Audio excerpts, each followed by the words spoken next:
Right, welcome back to the 67 Hail channel on YouTube with me, Hamish Carton. We've got John McGinley and Celtic legend Jackie McNamara here as well. Celtic legend and Scotland legend as well, many would say, Jackie, and that's the topic of today's video. Obviously international break at the moment, and we're going to get some of your thoughts and memories of your time at Scotland and maybe a wee bit in the current team as well. And just with that question, what's your overall memories of Scotland? Do you look back on your days fondly, maybe could have achieved more? How do you kind of weigh out the feelings in that?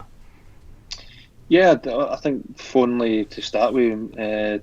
Very proud to have played for my country. You know, as a little kid growing up, I always wanted to play for Scotland, and I was fortunate enough to captain one of the games as well, which I did go through. You know, I played in a World Cup, which was the last time our country's played in that. I didn't think that would be the case back in 98.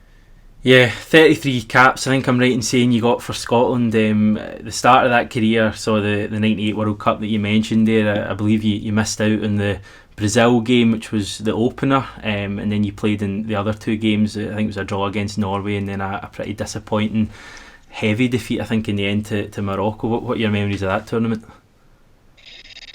Yeah, I think the first one, I think I was disappointed not to be involved. You know, I was on the bench for the Brazil game and had a good season with Celtic and Player of the Year. I thought I had a chance of at least coming on, and they brought other ones on that didn't feature a lot. The second game, I thought I'd done well when I came on against Norway. You know, it was between myself and Craig Burley for that wing. But you know, Craig had a fantastic season for us in the centre midfield, getting forward and scoring goals, and he'd done that when he changed it against Norway. Morocco game was a tough game. They were a good side, and you know that was a disappointing result in the end. But I generally thought that after that we would have more campaigns, Euros and World Cups in 2002, but it wasn't to be. Why do you think Scotland haven't returned to a major tournament? Is it a mentality thing, Jackie? Like, that's what people talk about. It's like it's like a mental block. Like you say, Ireland have been, Wales have been, Northern Ireland have been. Why haven't Scotland managed it? I think a number of things. I think that over a certain period we didn't have a certain group of players to handle it. You know, experienced, good players. I think certain times we have had it. It's been difficult with the coefficient, you know, the standings, and you know the draws that we've had in the tournaments, you know, to qualify. Up against Germany to qualify. I think it was 2004 we played the playoff. We got to the playoffs against Holland, and a pretty good Holland team, you know, but to beat them over the two games to get to the finals. So, you know, it was difficult. It wasn't a great opportunity to do that every time. And obviously one of the joys of international football, especially at World Cups, is you get to play against some brilliant players, wingers in your case. Obviously you played against some of the best for Celtic anyway, but from, you know, your international memories, was there any brilliant wingers that you remember coming up against? Yeah, I think you know, I just spoke about Holland there. They had an unbelievable team. That we beat them 1-0 at Hampden. We flipped a 1-0 at Hampden and upset them.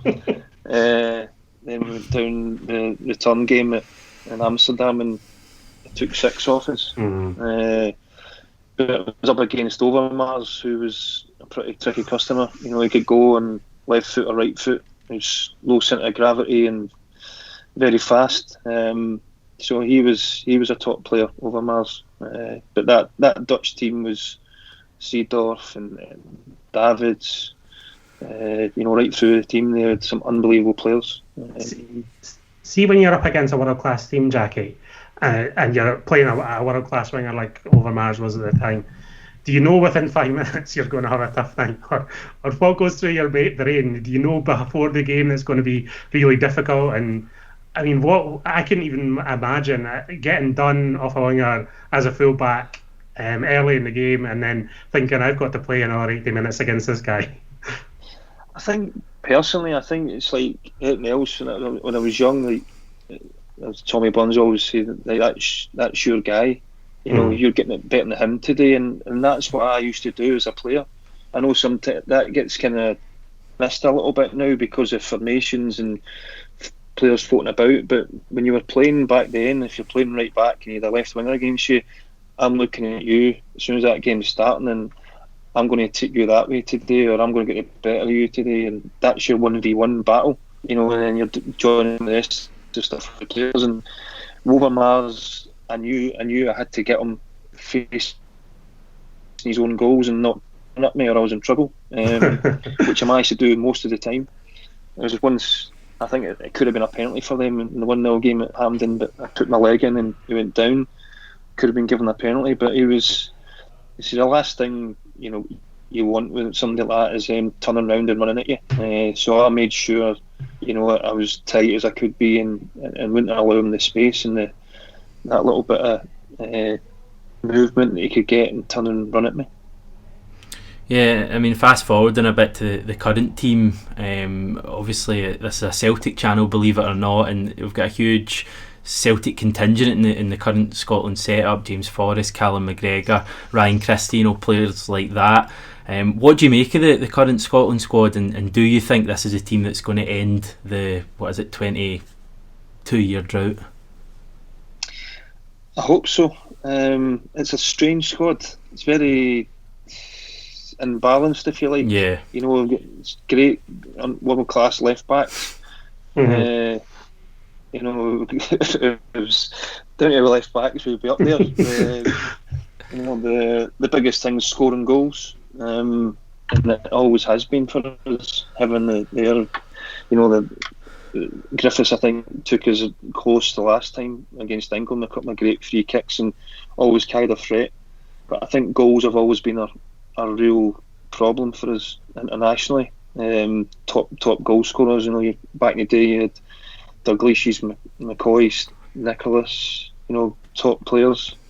And I think since we qualified, I think that's been the real problem. You know, McFadden had a wee spell, we done quite well for us and scored a few amazing goals.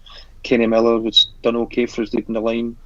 But you know, I think that's an area that we could do with a couple of world class additions. Yeah, you mentioned world class and you touched on them as well, the Tierney and Robertson dilemma, and obviously as a former fullback yourself, and it's worth saying we're recording this prior to the Israel game and I think the other game as well, so we don't quite know what Steve Clarke's going to do. But if you were Scotland manager, Jackie, what would you do with that situation? You have two of the best fullbacks certainly in England, maybe even in Europe at the moment. How would you fit both of them into that team? We've got Greg Taylor as well, who's doing well. Yeah. Look after. That's what I meant. I would actually probably start Kieran in left centre half, right, in a three, and put Robertson there, and they could interact with each other and play down that side, you know, and swap positions. And rather than, I know he'd done it before, he put one in left midfield and one at left back. It didn't quite work. But they're coming on for different, you know, position a little bit deeper. You know, Kieran could get round and Andy could tuck in. You know, but it's a good problem to have. But I think Kieran's, you know, he could play that one. Depends on what his system he does play. I don't think he'd play a 3-5-2, Steve Clarke, but it's going to be interesting, his team selection.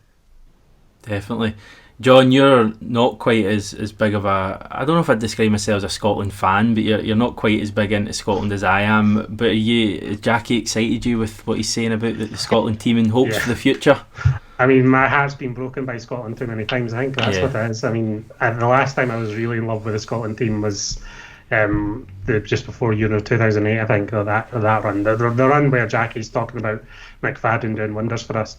Jackie's totally right about the strike force, by the way. It's not good enough at the moment. And that's where the big improvement needed, and that's where the excitement's going to come. I remember that World Cup, and Jackie, like you say, has been a long way, and hopefully we'll get there back once again.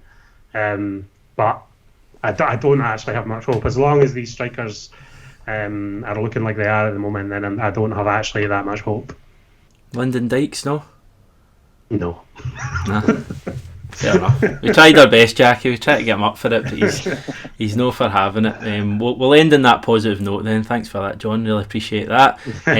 Appreciate you being on as well, Jackie, and we'll speak to you on the channel soon. If you've not yet managed to subscribe, as I usually say, we would really appreciate you taking the time to do that. Click the alarm bell as well so that you don't miss out on any future videos from the channel. We really appreciate all of your support, and until next time, take care and hail hail.